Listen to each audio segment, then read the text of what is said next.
Gracias, doctor Ortega. No, yo lo que puedo manifestarles es el agrado de poderme vincular en estas reuniones y con toda la idea de poder aportar lo que más pueda del conocimiento que tengo. Con el doctor Ortega hemos hecho unos acercamientos para otra serie de actividades docentes y lo que espero es que ustedes puedan aprovechar al máximo este tipo de conferencias que, siendo virtuales, de todas maneras son muy eficientes y dan suficiente información para tener una formación adecuada. Solamente espero éxito y que nos veamos con frecuencia. Bueno, muchas gracias, doctor Dioménico. Claro que sí. Le agradezco al doctor Ortega su invitación, muy amable. Va a estar invitado. Quiero saludar al doctor Omar Espitia. Sé que de pronto la mayoría de estudiantes lo conocen, pero el doctor Espitia está en la parte del bloque quirúrgico y sé que en el grupo de interés de seguridad general hay estudiantes también de otros semestres diferentes al semestre de cirugía, diferente a séptimo, hay de sexto, hay de otros servicios. Doctor Espitia, me gustaría que saludara a nuestros estudiantes. ¿Me escucha, doctor Ortega? Sí, se escucha. Buenas noches, pues es muy agradable compartir con ustedes esta tarde estas sesiones de historia, porque siempre a través de los años la Universidad del Rosario y la Escuela Rosarista se ha caracterizado por formar cirujanos integrales, y uno de sus fuertes ha sido no solamente sus grandes habilidades quirúrgicas, sino un conocimiento amplio de la historia. Como tuve la oportunidad de compartir algunos años en el Hospital Médico con el doctor Riveros, y en esta ocasión con el doctor Ortega, y créame que es para mí muy agradable compartir con ustedes esta tarde y tratar de aprender lo que más pueda sobre el tópico que usted va a tratar, doctor Ortega. Bueno, muchas gracias. Entonces voy a compartir la pantalla para que vean la presentación.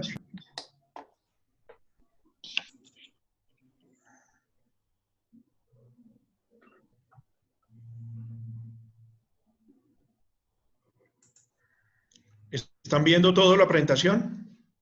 Sí, señor. Sí, señor. Bueno, perfecto. Hoy hablaremos de la historia clínica. Esa es la parte 1. La parte 2 va a ser la historia clínica quirúrgica. Vamos a aprender cirugía a través de la historia. Muy bien, aquí me falta el escudo del grupo de interés de cirugía. Para la próxima lo voy a colocar.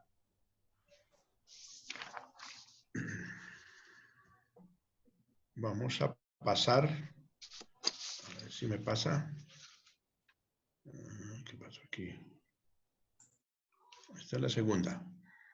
Bueno, esta frase del saber científico constituye una solución dada por el hombre para resolver un problema.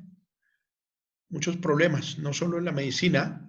Y esta charla, esta primera parte, la he sacado de este artículo de los doctores Fombela Posada y Sejeiro Quinteiro de Galicia, en el Hospital Lucus Augusti, que queda en Lugo, España.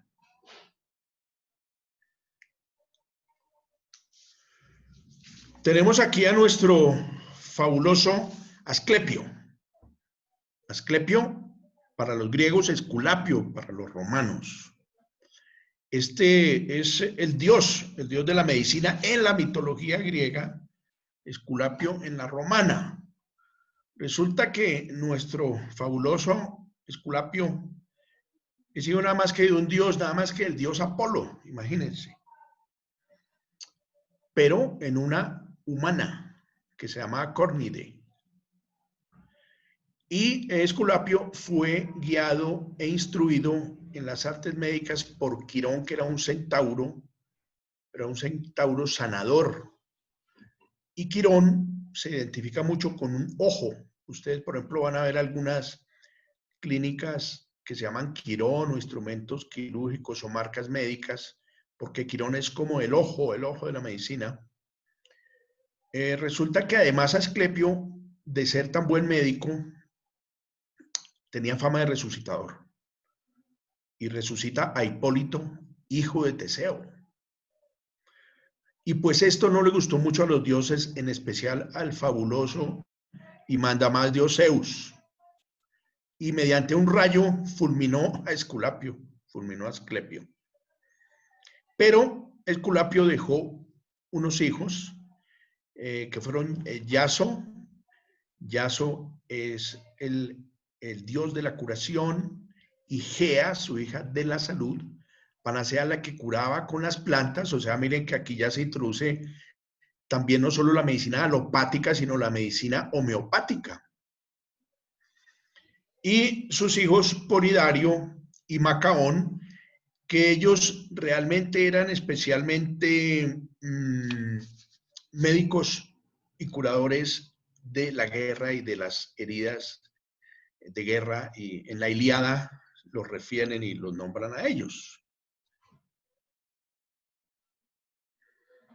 La prehistoria, miren, yo que tanto critico cuando hay errores u horrores ortográficos en las presentaciones, me comí la E de prehistoria. Entonces vamos a hablar de la prehistoria clínica, la prehistoria de la historia clínica. Resulta que la medicina se ejercía en templos en la época de la antigua Grecia y Roma antigua. En Grecia, en el templo de Asclepión, en honor a Esculapio, obviamente. Este templo existe, es un foro también, y hay una parte que ya no solo como ágora, como teatro, sino una parte como templo donde se ejercía la medicina. Quienes las ejercían lo llamaban los asclepiades. Esas eran los médicos. Y ya empezaban a hacer una especie de historia clínica que era el sueño terapéutico, ¿no? Allá en el Asclepión llevaban al enfermo, era como un medio hospital ambulatorio, y como durante el sueño del paciente lo observaban, lo vigilaban y trataban como de interpretar lo que ellos llamaban hacer una incubación de cuál era el padecimiento del paciente que llevaban allá. Y obviamente hacían la consulta no como la conocemos hoy, sino a través de los oráculos. Esto de los oráculos me acuerda mucho una anécdota del doctor Di Domenico, que nos acompaña. Él, siendo estudiante, se iba al barrio 20 de julio en un modesto consultorio, en un escritorio de madera, hacía consultas siendo estudiante por favorecer a los necesitados, y con sus compañeros se escondían detrás de un biombo, detrás de una cortina, y el doctor Di Domenico hablaba duro, interrogaba duro al paciente, iba acomodando algún diagnóstico, y los compañeros detrás de la cortina miraban el Vademecum, el diccionario de los medicamentos, para ver qué era lo que le iban a formular al cristiano que estaban atendiendo. Entonces eso era un oráculo, así iba a funcionar el oráculo también. Y hay escritos en esto, en otro templo que se llama el templo de Epidauro, donde hay unas lápidas que llaman lápidas votivas, donde ya se registraban nombre de los pacientes y la enfermedad. Mire que nosotros siempre escuchamos, oiga, mire, para hacer buena medicina hay que hacer una muy buena historia clínica. Para hacer un diagnóstico hay que hacer una muy buena historia clínica, que eso nos da como el 80% del diagnóstico. Pero desconocemos de dónde sale y cómo apareció la historia clínica. Ese es uno de los objetivos de hoy. Bueno, muy bien. Resulta que en el Egipto antiguo, que también había un concepto mágico religioso, ya se encuentran unas descripciones muy interesantes y más formales del acto médico. Y no solo del acto médico, sino que también de prescripciones, de recetas, ¿sí? Está, por ejemplo, los papiros de Edwin Smith y los papiros de Evers. El papiro de Evers es realmente un tratado quirúrgico de 48 heridos de la guerra.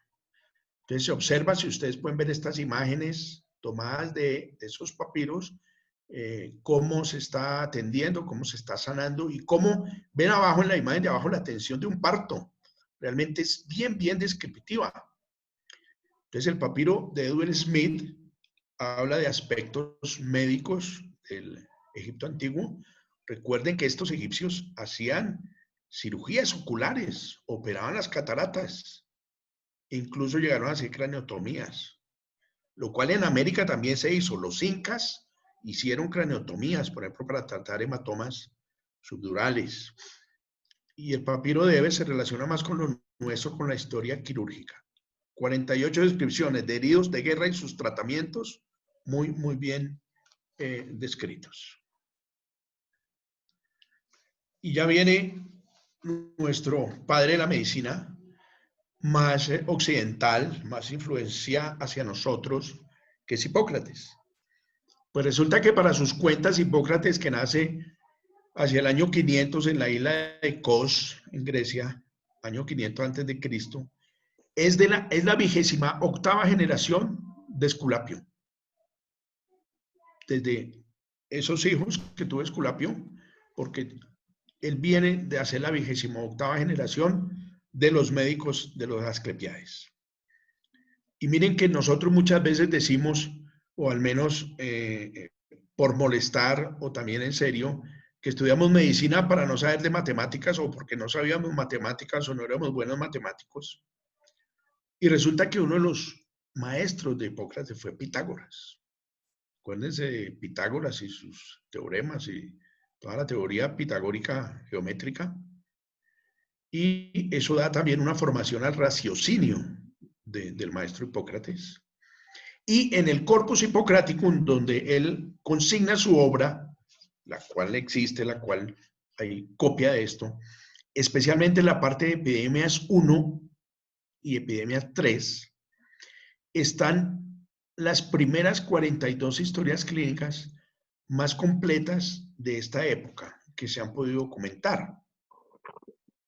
Y ahí se observa que esos son documentos elementales, pero que ya involucran la experiencia médica. Entonces se hacen fundamentales para el saber médico.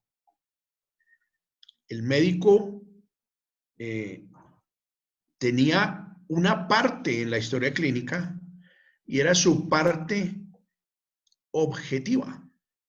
Y el paciente, la parte subjetiva, que es lo que conocemos ahora. La parte médica es el semión, el signo. Que ustedes saben que en la historia clínica es lo que nosotros estamos viendo al paciente, como dice el doctor Juan de Domenico, y como le he escuchado decir al doctor Omar Spitia, desde que el paciente cruza la puerta, uno lo está mirando, o desde que yo entro a la habitación del paciente y lo estoy viendo los signos del paciente. Está hematizado o no, está ictérico o no, está con dificultad respiratoria o no. Esos signos son parte de la historia clínica. Y ya viene lo objetivo, que es lo que me da el paciente, lo que Hipócrates llamaba patema. Para Hipócrates, semión era el signo y patema, el síntoma, que ustedes saben que es lo que nos cuenta el paciente. Vomité, tuve fiebre, la deposición está negra, etcétera, etcétera. Bueno, aprovechemos aquí un poquito la cuña de lo que nos decía Hipócrates. Primum non nocere, ¿no? Como está escrito aquí, la divina tarea de aliviar el dolor. Recuerden que nuestro Hospital Mederi es un hospital libre de dolor y nosotros practicamos dentro de nuestra historia clínica rosarista y mederiana el dolor como quinto signo vital y siempre lo debemos consignar. Ya hacia la Edad Media, resulta que hacia la Edad Media ya empiezan a conformarse las universidades, con lo que inicialmente llamó el Trivium, donde el Trivium eran, digamos, como 3 materias claves, donde era una parte de las matemáticas, casi que ingenierías, otra parte más asociada como a la parte de ciencias jurídicas y una parte muy, muy dedicada un poco a las artes médicas. Luego en el Quadrivium se agregaron otros artes u otras habilidades, que es lo que podríamos llamar hoy habilidades blandas, como la escritura, la literatura, como la parte de filosofía, como la parte de sociología, entonces trivium y quadrivium. En esto les comento, estamos trabajando con el doctor Riveros y el doctor Di Domenico y el doctor Carrillo un aspecto sobre la parte de incluir más formación ética y de humanidades en la carrera. Entonces, en la Edad Media empezó a hablarse ya para la historia clínica de lo que es el concilium, que es como el concilea, que es básicamente como el consejos de médicos, pero ya médicos adiestrados en la práctica. O sea, médicos que tenían ya cierta formación, entonces ellos iban ya, había un médico mayor, digámoslo así, que iba formando a los otros. Y ya en la historia clínica tenían 4 partes identificadas, que era el epígrafe, donde hablan del proceso morboso, o sea, donde se dedicaban como a la parte de interrogar al paciente y ver cómo era la enfermedad y qué era lo que le estaba pasando al paciente.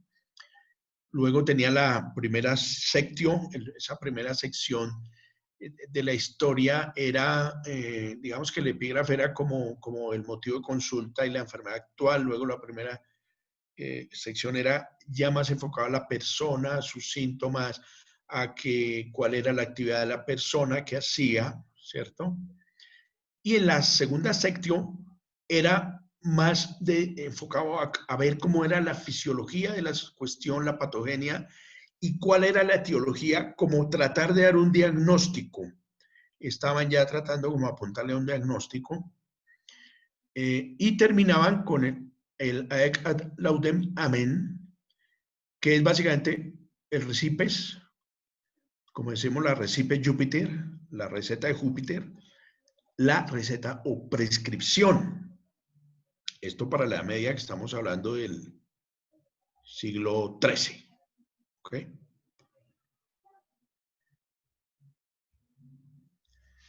Y viene el Renacimiento. Tenemos el Renacimiento en el siglo XV, ya en las facultades de medicina se erigen y es mandatorio obtener licenciaturas para ejercer medicina en este caso. ¿Sí? Entonces ya que ese candidato hubiera hecho prácticas, y acá hay algo interesante, porque se está hablando de las prácticas hospitalarias. Y el que no hiciera eso no podía tener la licenciatura. Perdón. Entonces aquí ya había lecciones clínicas. Y estaba lo que llamaban el casus, que era un proceso morboso individual. Porque resulta que en este momento, en el Renacimiento, como ustedes pueden ver ahí, el hombre de Vitruvio en la gráfica del genial Leonardo da Vinci, que yo pienso que era un extraterrestre que vino aquí al mundo. Este hombre de Vitruvio lo que nos demuestra es que había un gran interés por conocer al hombre, y aquí lo que sucedía es que los casos raros se documentaban más y de una manera más precisa, y trataban en ese relato ser más objetivos y más precisos en la definición. Y había una cosa interesante ya en la descripción de esta historia, y era el exitus o el exitus letalis. Entonces ya las historias contenían si fue exitoso el manejo, diagnóstico y tratamiento del paciente. Entonces fue una salida, éxito, la salida exitosa, o fue un éxito letalis. O sea que si el paciente falleció. Entonces miren cómo ya la historia clínica va cogiéndose y va llenándose de otros argumentos. En el Renacimiento, que fue pues un renacer de toda la cultura, de la terapéutica, de la ingeniería, etc. Y viene este hombre, Sydenham, que es llamado, él es de origen inglés, es llamado el Hipócrates inglés. Él, en estos años que están ahí descritos, es fanático y preconiza lo que el Corpus Hippocraticum había aquí está mal escrito, no es 1924, sino 1624 a 1689. Este hombre, digamos que veneraba la doctrina de la medicina hipocrática, pero fue muy enfático en decir que el médico debía observar, que el médico debía ser un gran observador, como le enseñó, por ejemplo, el profesor Juan Consuegra Zulaika, cardiólogo espectacular, al doctor Juan de Domenico en el Hospital San José. El doctor Juan Consuegra Zulaika veía un electrocardiograma y le podía decir a uno qué comió el paciente, de dónde viene, qué hace y en qué trabaja. Así era, en serio, de verdad.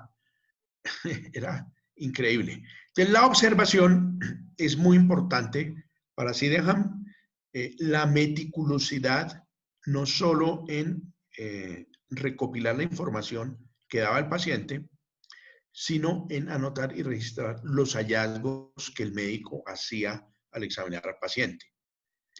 Él ya habla de la experiencia, de la experticia clínica. Entonces, ya estar al lado del enfermo, estar en los hospitales, era parte del bagaje de la formación del médico. Él decía, mire, y se apartaba un poco, digamos, como de los textos que había en la época, aparte del Corpus Hippocraticum, se apartaba de eso porque, pues, obviamente, por ejemplo, hacia el siglo XIII, que hablamos antes de la Edad Media, que empezaron las universidades, en el siglo XIII, una universidad, pues la primera universidad fue la de Montpellier y fue la primera, casi que una de las primeras en enseñar medicina, Montpellier en Francia. Entonces ya también había algunos artículos, algunos temas y algunos manuales, pero él trataba como de ligarse eso y preconizaba más a sus alumnos sobre describir gráficamente y de manera natural lo que estaba viendo. ¿Cómo ve ese tumor? ¿Cómo ve esa llaga? ¿Cómo ve el color de la piel del paciente? Descríbalo, describa qué es lo que usted está viendo, casi que haciendo una fotografía de ese paciente. Y le da mucha importancia a los síntomas del paciente. Y fue él quien empezó a hablar de las enfermedades a nivel sindromático, de los síndromes. Y se apartó bastante de, como del caso raro, sino quería más, no que se viera estos casos como de circo prácticamente, el tumor deformante craneoencefálico, etcétera, sino más respeto hacia el paciente, más hacia los síndromes y más hacia la parte científica. Bueno, tenemos aquí el famoso cuadro de Rembrandt de la lección de anatomía. Resulta que hubo una época del mundo donde era disecar un cadáver o hacer una autopsia era un sacrilegio. No lo permitían las autoridades y en especial las autoridades eclesiásticas. No vamos a entrar en controversia, pero muchas veces la religión y sus facetas han hecho que se retrase la ciencia y la sociología y la política también. Bueno, pero ya en Alejandría, en Egipto, en Alejandría, hacia el siglo III antes de Cristo, se empezaron a hacer disecciones y descripciones de disecciones en cadáver. En Europa solo hasta el siglo XIII, ya cuando empezaron a formarse las universidades. Y las autopsias fueron, digamos, como legalmente aceptadas hacia el siglo XVII. Y resulta que la autopsia fue una necesidad y se pudieron dar cuenta que hacer la autopsia era un acto confirmatorio de la enfermedad que se le había diagnosticado al paciente. O si no era confirmatorio, porque la medicina no es matemática, porque a veces los pacientes o muchas veces o por situación natural fallecen a pesar de los tratamientos o a veces salen avantes a pesar del médico, como dicen, pero la autopsia era confirmatoria de la enfermedad o lo contrario, rectificaba, nos decía, no, mire, no se murió de esto. Entonces la autopsia empezó a enseñar medicina. El médico patólogo, el médico autopsiador, empezó a darle un bagaje científico importante a la medicina, porque rectificaba y decía, no, no murió de esto, miren que murió de esta otra cosa. Entonces la autopsia fue muy importante como clave diagnóstica, ¿cierto? Y como tenemos aquí ya hacia el siglo XVIII, era un dato que nos iba a dar, primero teníamos un diagnóstico pre-mortem y ya nos podía explicar post-mortem si realmente eso fue lo que hizo que el paciente falleciera o no. En esta parte anatomoclínica, no solo la disección anatómica fue importante y la autopsia, sino también el advenimiento del microscopio por medio de Leeuwenhoek, porque ya se pudo estudiar la parte histológica. Entonces ya se mezcló la autopsia con la histología, con el microscopio, y vino la ciencia histopatológica para darnos más bagaje y más conocimiento sobre las enfermedades. Evolucionamos hacia una mentalidad fisiopatológica, porque al siglo XIX ya se pueden medir signos y síntomas.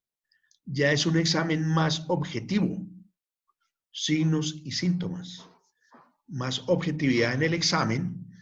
Entonces vienen, por ejemplo, las técnicas de percusión, que son descritas por Corbisant, la auscultación por Lennec, antes se usaban como embudos, como ustedes pueden ver en la gráfica, unos tubos, hasta que llegó Lennec con sus ideas de poder auscultar mejor a través de un fonendoscopio, a través de campanas de madera como la campana de Pinot, que se usaba hasta no hace mucho, yo voy usándola en servicios de ginecología, y esa parte es clave porque ya podemos medir. Entonces aparece el termómetro, el estetoscopio, el esfigmomanómetro, que es el tensiómetro, y los espéculos, el espéculo vaginal.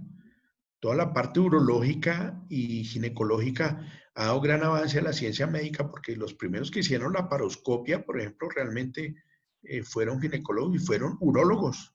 Al hacer las cistoscopias, están haciendo procedimientos endoscópicos. Viene el oftalmoscopio, el otoscopio, y entonces ya permite tener una objetividad mayor en lo que se registraba en la historia clínica. Y también viene el laboratorio clínico. Ya se podían hacer pruebas clínicas, exámenes básicos de laboratorio, que podían ir confrontándose con lo que se pensaba que tuviera el paciente de enfermedad. Y aparece la microbiología. Ya teníamos antes el microscopio y viene toda esta parte de microbiología con cultivos y todas estas pruebas serológicas. Y también el advenimiento de las pruebas funcionales, donde podemos ver cómo algún sistema u órgano del paciente está bien o mal en su fisiología o en su anatomía. Entonces, definitivamente, la historia clínica se constituye ya para el siglo XX en un documento multidisciplinar. Ya no venía solo toda esta parte de nuestra observación médica, de nuestra anamnesis, de nuestro motivo de consulta de enfermedad actual, de nuestra parte ocupacional del paciente o social, sino que vino la psiquiatría. Y la psiquiatría ya entra a formar una parte de la salud mental de ese paciente. Entonces ya es una historia más completa. La anamnesis se engrandece y hay otros elementos como los rayos X con Ranget y la radiología, que ha sido desde siempre un gran aliado del cirujano, desde tomar una simple placa de rayos X de tórax o de abdomen hasta llegar a hacer ahorita un TAC o una resonancia, o poder hacer procedimientos invasivos donde en un momento hacer esplenografías que el doctor Dioménico hacía en San José, o ya toda la parte de angiografía o métodos no invasivos, pero radiológicos, con los que podemos detectar enfermedades de nuestros pacientes. Para la Segunda Guerra Mundial, las guerras siempre, desafortunadamente, y tengo un escrito sobre esto en la revista Nova et Vetera, que se llama de cómo las guerras hicieron el bien, porque las guerras siempre han traído, son un arma de doble filo, traen muerte, traen desolación, traen pobreza, pero traen para la medicina avances. Miren que el gran padre de la cirugía, Ambrosio Paré, fue uno de los que a través de las guerras, él era médico de Napoleón, de los ejércitos napoleónicos, a través de las guerras Paré empezó a mejorar la curación y las heridas, el manejo y tratamiento de las heridas. Y en la Segunda Guerra Mundial, a pesar de que llegan otros, digamos, complementos diagnósticos, viene una parte de talento humano, de recurso humano, que es el de enfermería, con Florence Nightingale y los grupos de enfermería que se forman para atender a los heridos de guerra. Y viene la otra parte que es la de farmacia, porque ya en 1928 Fleming descubre la penicilina, pero solo como 20 años después, hacia el 40, empieza a aplicarse como antibiótico con muy buenos resultados. Y también por la época de los 40 aparecen las sulfas y ya luego viene todo el desarrollo de la farmacología. Entonces ya en nuestra historia clínica no solo tenemos la parte orgánica del paciente, sino que hay una parte mental, hay un apoyo radiológico, hay un apoyo de enfermería, porque es que la historia clínica también, todos esos registros que hace enfermería hacen parte de la historia clínica. Y luego viene la parte del tratamiento y manejo del paciente con el desarrollo farmacológico y de cómo podemos formular y recetar a un paciente intrahospitalariamente o ambulatoriamente.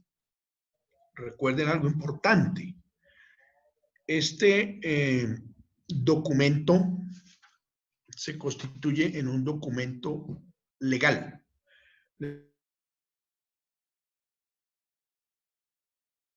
La historia clínica, ustedes saben que es un documento médico legal. Esto es un avance, digamos, porque ya ellos ven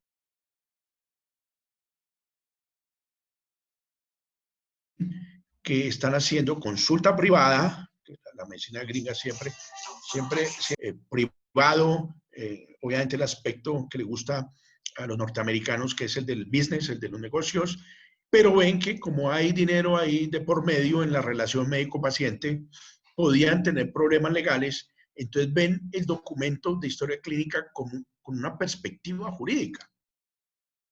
Entonces dicen, oiga, no, este es un documento legal, esto nos puede o favorecer o traer problemas.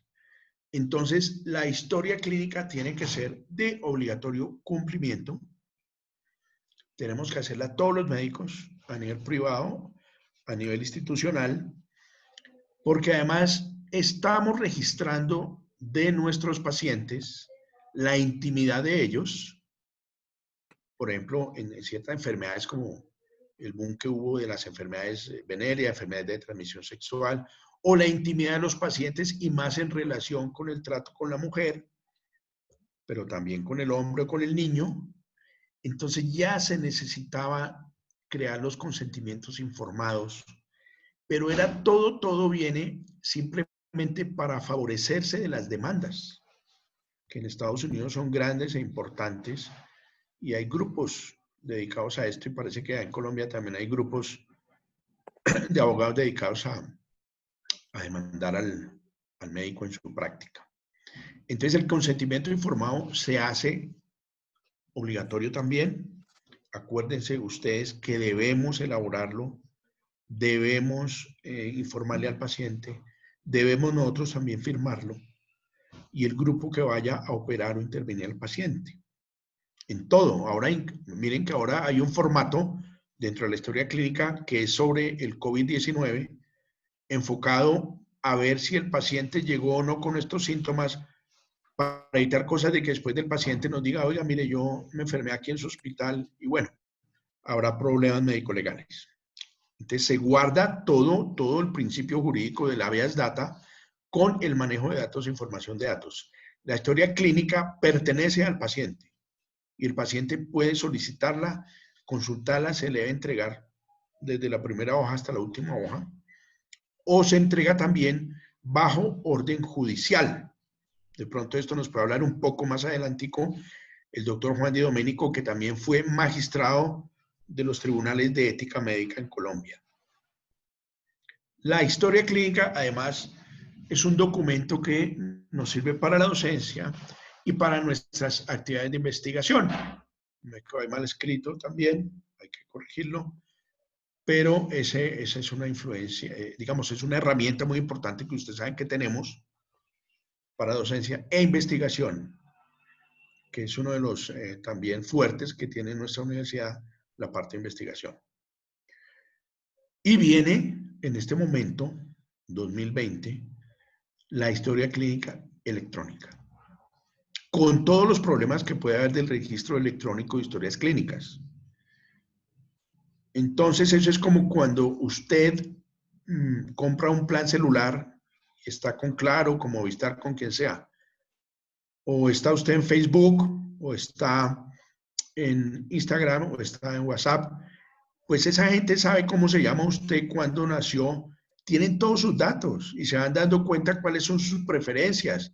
Si usted entró a Amazon a comprar ciertos libros, entonces ya empiezan a hacer un perfil suyo y empiezan a bombardearlo con las propagandas de esos libros o de esos temas o esas películas que a usted le gustan, porque como consumidor van a poder conseguir subliminalmente que usted compre más. En esta situación de la historia clínica electrónica, ¿a quién le pertenece? Al paciente. Pero eso está en un sistema, en una plataforma. ¿De quién es la plataforma? Del hospital, de la Secretaría de Salud, del ministerio, pero tienen sus datos íntimos. ¿Y qué pasa con esa historia? Esa historia la pueden hackear. En un momento dado se puede hackear. Si el doctor Omar Espitia se lanza a la candidatura por la presidencia de la República y supongamos que él tenga alguna enfermedad importante, en un momento dado un enemigo político puede meterse, hackear y decir, dentro de la contienda electoral, decir, oiga, pues es que el doctor Espitia anda enfermito de X, Y o Z y de pronto no va a funcionar muy bien en la presidencia por eso. Entonces miren todo el dilema ético que se levanta con la historia clínica electrónica. Son cosas del futuro,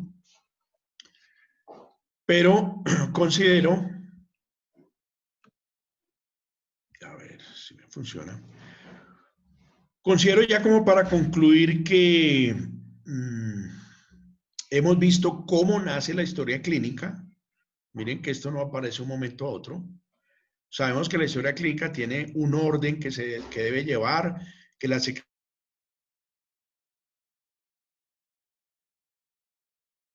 Secretaría de Salud, el Ministerio de Salud, por ejemplo, aquí en Colombia, tiene una legislación, al respecto sobre historia clínica. Entonces es fundamental que nosotros como médicos lo sepamos.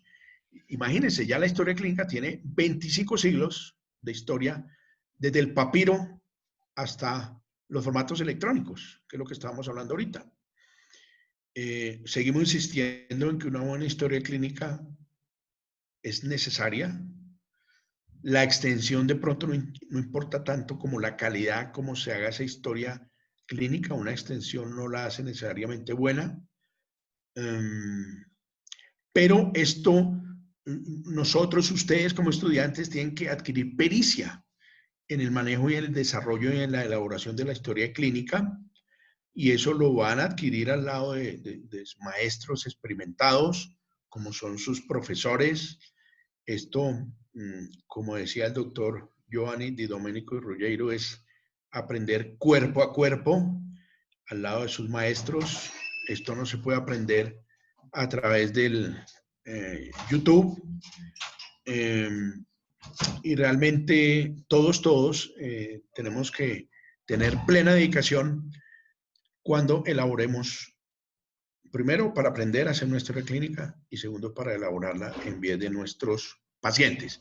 Quiero invitarlos, esta va a ser una conferencia, un foro, un seminario virtual que se va a hacer el 26 de agosto, lo está liderando el doctor Rafael Riveros, y va a ser un homenaje a los iniciadores y fundadores de la Escuela Quirúrgica Rosarista, el doctor Mario Negrel López y el doctor Giovanni Di Domenico Di Ruggiero, quien es padre del doctor Giovanni Di Domenico Buraglia, que hoy nos acompaña. Ya les estaremos enviando la información, o seguro a través de los correos de la universidad les han llegado. Esperamos que nos inviten. Uno de los conferencistas es el doctor Juan Di Domenico, va a estar el doctor Andrés Izaza, el doctor Gustavo Quintero, el doctor Jaime Acosta, el doctor Juan de Francisco, el doctor Luis Augusto Payares, no sé quién más se me escapa ahorita en el momento, y bueno, para que ustedes conozcan sobre la Escuela Quirúrgica Rosarista. Muchas gracias. Voy a dejar de compartir pantalla.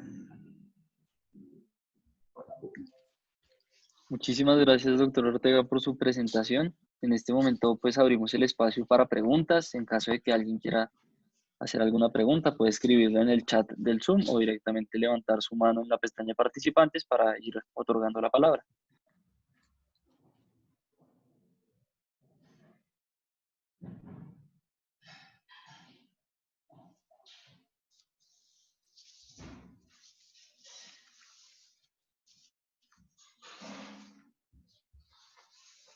Listo, entonces acaba de levantar la mano Juan García, por favor.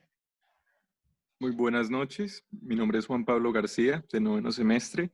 Primero, muchas gracias al doctor por la charla, estuvo muy interesante y me gustaría saber, doctor Ortega, cuál es su posición frente a los constantes cambios que hay en los formatos de historias clínicas y la constante, ¿cómo decirlo?, tecnificación que ha habido de ese proceso. ¿Considera que trae más ventajas o más inconvenientes desde su punto de vista? Gracias. Juan, buenas noches. Muchas gracias por su pregunta. Sí, mire, nosotros nos formamos haciendo historias clínicas a mano. Eran unos cartapacios muy grandes y tuvimos mucha experiencia haciendo las historias clínicas a mano. Había un inconveniente, era el de la letra, el de la tinta, el del papel, el de que podía borrarse, el espacio físico para archivarlas, ¿cierto? Pero funcionó, y eso funcionaba, y funcionaba muy bien, escrito a mano, y luego uno ponía un sello, ese tipo de cosas, ¿cierto? Y se fue tecnificando. En verdad, yo estuve en la transición de pasar de una historia hecha a mano a una historia clínica electrónica. Y esa transición la tuvimos en MEDER, y en MEDER tuvimos varios años donde hacíamos las cosas a mano, y ya luego hubo la transición. Pero esa es una transición necesaria, la verdad, por un factor ambiental, ecológico, el papel, ¿cierto? Por un factor de espacio físico, donde guardar miles de historias de miles de pacientes no es fácil. Esto se hace. Pero, Juan, como tú dices, existe ese problema y que yo comentaba sobre que está esto en un medio electrónico que también puede ser intervenido por manos externas. Entonces, si una institución está aplicando historias clínicas electrónicas, debe en un momento dado también tener las mayores garantías de seguridad para sus historias clínicas, porque esa es una garantía que se le da al paciente. Esa es una parte importantísima. Si la institución tiene una historia clínica electrónica, tiene que garantizar total seguridad, como en un banco. Si tú guardas tus ahorros en un banco, el banco tiene que garantizar que no te vayan a hackear tus cuentas a través del internet, a través de las redes. Pero miren que con todos esos sistemas tan sofisticados que tienen los bancos, hackean y hacen robos a través de la virtualidad. Entonces ahí siempre nos seguirá quedando ese problemita. Ahora, para esto, yo quiero invitar al doctor Juan Di Domenico en primera instancia y luego al doctor Spitia para que me ayuden a completar esta respuesta. Bueno, yo personalmente puedo decir lo siguiente ya con la experiencia que he tenido del análisis de muchas historias clínicas. Realmente, la historia clínica electrónica tiene unos puntos de seguridad que los suministra el proveedor de la historia, el que la hace, el que hace el programa. Es responsabilidad de la dirección médica de cada clínica y hospital tener la garantía de que esa seguridad que está entregando el proveedor de la historia no puede ser violada. Por eso las claves y los accesos se limitan y fuera de eso, inclusive hay sistemas que usted destruye la clave inicial con que se monta y ya no puede nunca más cambiar una historia clínica. Puede acceder a la información, ahí está el problema. Pero es lo mismo que sucedía cuando se guardaban las historias clínicas de papel. Si usted tenía necesitaba consultar una historia clínica para hacer un trabajo, estando usted de estudiante o de residente, usted iba con el papelito de estadística y le decían venga mañana por la historia y le entregaban el cartapacio y usted se lo llevaba y lo analizaba. Se le podían caer las hojitas de los exámenes de laboratorio, caérsele una hoja de la evolución, perderla, derramarle un tinto encima y se perdía la historia o se perdía la información, pero usted tenía acceso a la información. Entonces el problema de mantener la seguridad y el secreto de la historia clínica existía y existe igual ahora, es igual. Lo más importante, lo que preguntaba, Gracias. Lo que preguntaba este muchacho es que realmente los cambios en la forma de la historia clínica no deberían existir. La historia clínica tiene que tener unos parámetros exactos que los ha determinado aquí en Colombia el Ministerio, las Secretarías de Salud. Es un parámetro estándar. Ese parámetro estándar está bien. Uno le puede agregar cosas que uno quiera, porque tiene la opción. Pero ese parámetro es lo que hay que llenar básico, porque siempre debe tener usted una historia clínica completa, que es el documento legal más importante y es la defensa ante un problema legal. Es tener una historia clínica completa, con sus evoluciones bien hechas y aclarando cualquier actividad. Eso es lo que puedo decir. Muchas gracias. Doctor Spitia, ¿qué nos complementa? Bueno, yo creo que pues la historia clínica ya llegó para quedarse y seguramente con el paso del tiempo solo vamos a presentar mejoras. Estaríamos esperando que se presente una historia clínica a nivel nacional, ¿no?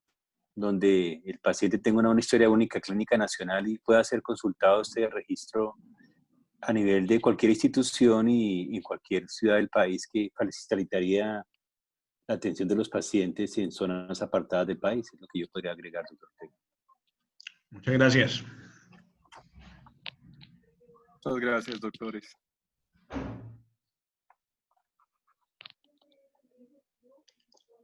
Santiago, ¿hay alguna otra pregunta? ¿Alguien más? En el chat no hay ninguna otra pregunta, doctor. Estoy revisando y tampoco tenemos más manos levantadas, doctor. Bueno, muy bien. Yo quisiera aprovechar si el doctor Di Domenico, el doctor Spitia quieren agregar algo a lo que yo les conté hoy, a lo que les charlé hoy.